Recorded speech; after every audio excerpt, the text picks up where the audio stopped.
Hello दोस्तों, आप सभी का मेरे इस यूट्यूब चैनल में स्वागत है। मेरा नाम थम्मल लाल निषाद है। आज हम आपको परशुराम ने कर्ण को श्राप क्यों दिया, यह कहानी के माध्यम से आपको बताने जा रहे हैं।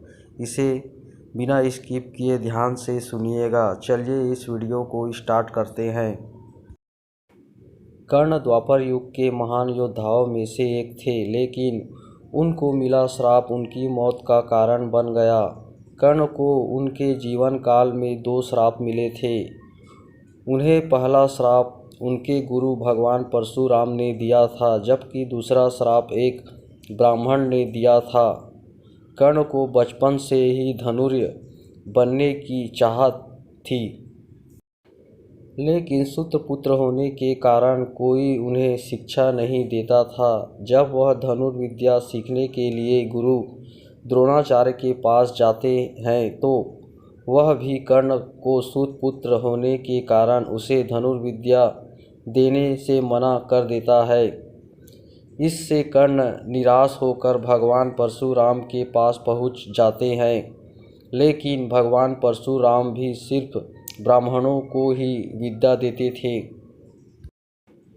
अब कर्ण किसी भी तरह से धनुर्विद्या सीखना चाहता था, तो वह भगवान परशुराम से झूठ बोलता है कि वह ब्राह्मण है।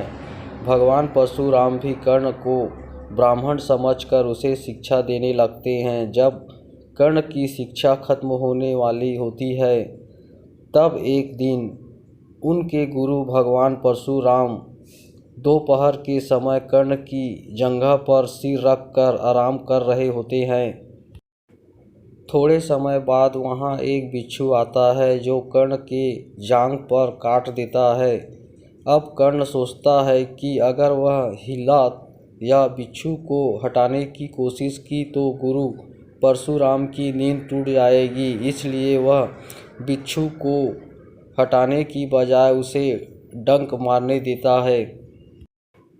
इतनी सहनशीलता सिर्फ किसी क्षत्रिय में ही हो सकती है। तुमने मुझसे झूठ बोलकर ज्ञान हासिल किया है, इसलिए मैं तुम्हें श्राप देता हूँ कि जब भी तुम्हें मेरी दी हुई विद्या की सबसे ज़्यादा ज़रूरत होगी, उस समय वह काम नहीं आएगी।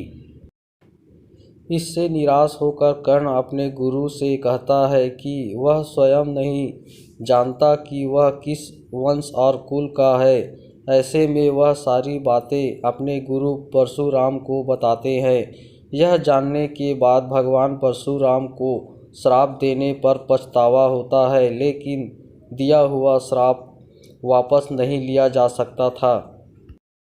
इसलिए वह अपना विजय धनुष कर्ण को वरदान के रूप में दे देते हैं। इसके बाद कर्ण भगवान परशुराम के आश्रम से विदा लेते हैं। इस घटना के कुछ वर्षों बाद एक दिन कर्ण जंगल में किसी अत्याचारी राक्षस का पीछा कर रहे होते हैं। वह राक्षस को निशाना बनाते हुए उसे मारने के लिए बाण चलाते हैं, लेकिन राक्षस गायब हो जाता है और बाण दलदल में फंसी एक गाय को लग जाता है। बाण लगने से गाय की वहीं पर मौत हो जाती है।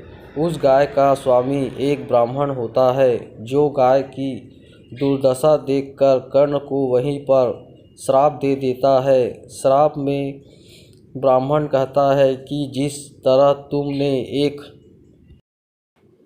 असहाय गाय को मारा है, ठीक उसी तरह ही एक दिन तुम्हारी भी मृत्यु होगी। आगे चलकर इन दोनों श्राप का प्रभाव महाभारत के युद्ध में नजर आया। युद्ध के दौरान कर्ण ने रथ का पहिया दलदल में फंस जाता है। जब कर्ण उसे निकालने के लिए रथ से उतरता है, तभी अर्जुन बाण चला देता है, जिससे कर्ण की मृत्यु हो जाती है। हेलो दोस्तों, आप सभी को यह कहानी कैसी लगी मुझे कमेंट करके बताइएगा। अगर आप मेरे इस चैनल पर नए हो तो मेरे इस चैनल को लाइक, शेयर और सब्सक्राइब कर दीजिएगा और बगल का बेल आइकन ऑल पर सेलेक्ट कर दीजिएगा, जिससे मेरे हर वीडियो का नोटिफिकेशन आपके पास सबसे पहले पहुँचे। इस वीडियो को देखने के लिए आप सभी का धन्यवाद।